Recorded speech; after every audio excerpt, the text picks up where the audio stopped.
نحمدہ و نصلی علی رسولہ الکریم، اما بعد۔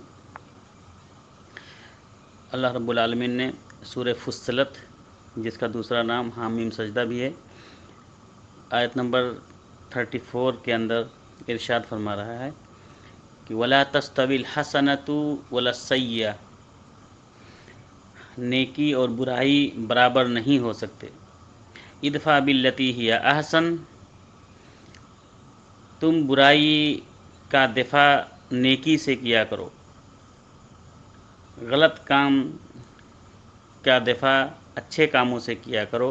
فَإِذَا الَّذِي، تو یہ اس کا فائدہ یہ ہوگا کہ الَّذِي بَيْنَكَ وَبَيْنَهُ عَدَاوَةٌ، کہ تمہارے درمیان اور جو تمہارا دشمن ہے اس کے درمیان جو دشمنی تھی وہ تمہارا دوست ایسا ہو جائے گا کَأَنَّهُ وَلِيٌّ حَمِيمٌ، گویا کہ تمہارا جگری دوست ہو گیا ہو، گویا کہ تم پر جان نچھاور کرنے والا دوست بن گیا ہو۔